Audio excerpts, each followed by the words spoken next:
რვა ახალი თანამდებობის პირი ბათუმის მერიაში გიორგი ერმაკოვმა ქალაქის მერიის სტრუქტურების უფროსები და ვიცე-მერები დღეს წარადგინა. ახალმა მერმა ქალაქის თვითმმართველობა ეკონომისტებითა და იურისტებით დააკომპლექტა. 4-ის ნაცვლად ერმაკოვს 3 მოადგილე ეყოლება. ესენი არიან საბანკო და სხვადასხვა სახელმწიფო სტრუქტურაში ნამუშევარი მაგრად მანველიძე, ალექსანდრე მითაიშვილი და ზურაბ ბერიძე. მაგრად მანველიძის ბიოგრაფიული წარსული საბანკო სექტორს უკავშირდება. იგი ასლან აბაშიძის მმართველობის პერიოდში 15 წლის განმავლობაში აჭარის ცენტრალურ ბანკს ხელმძღვანელობდა. ბოლო პერიოდში კი კერძო სექტორში ასევე კერძო სექტორიდან მოდის კიდევ ერთი მოადგილე ალექსანდრე მითაიშვილი. მანამდე იგი საქართველოს ეკონომიკის სამინისტროში მუშაობდა. რაც შეეხება ზურაბ ბერიძეს, იგი შემოსავლების სამსახურის უფროსი იყო. 2008 წელს სამსახურეობრივი უფლებამოსილების ბოროტად გამოყენების ბრალდებით დააკავეს.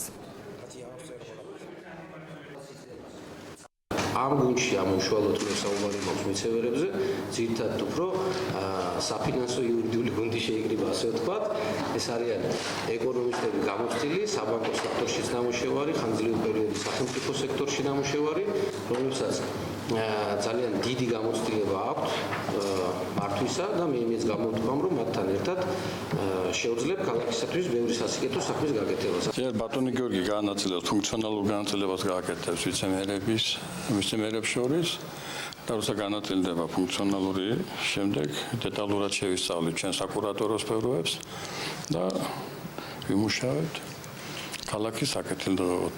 ძველ შემადგენლობას ნაწილს ვიცნობ, რა თქმა უნდა, რაც შეეხება ახალ შემადგენლობას, იმათაც ვიცნობ ძალიან ახლოს და არიან ძალიან კარგი პროფესიონალები, არიან ძალიან პატიოსანი ადამიანები და იზრდათ ბატონი გიორგი ბრძანებდა, რომ შეარჩევდა თავის გუნდს, სწორედ იმ პრინციპებით ხავს ეს გუნდი შერჩეული, ასე რომ მუშაობა ჩვენ ნამდვილად არ გაგვიჭირდება. მერიაში განსახორციელებელია სერიოზული სტრუქტურული რეორგანიზაცია. ამიტომ თქვენის ნებართვით აი რა სფეროს უხელმძღვანელებ რა იქნება ჩემი საკურატორო, ცოტა მოგვიანებით დაუბრუნდეთ, იმიტომ რომ მხოლოდ ამ რეორგანიზაციის მერე გაირკვევა რომელი ვიცე-მერი რა სფეროს ჩაიბარებს. ჯერჯერობით მერის ბრძანებით განაწილებული არ არის ვიცე-მერებს შორის ფუნქციები. ვფიქრობ, რომ უახლოეს დღეებში გადაწყდება ეს საკითხი. მაქვს გამოცდილება საფინანსო ეკონომიკური საქმიანობის სფეროში და ვფიქრობ, ალბათ ამ მიმართულებით გავაგრძელებ საქმიანობას.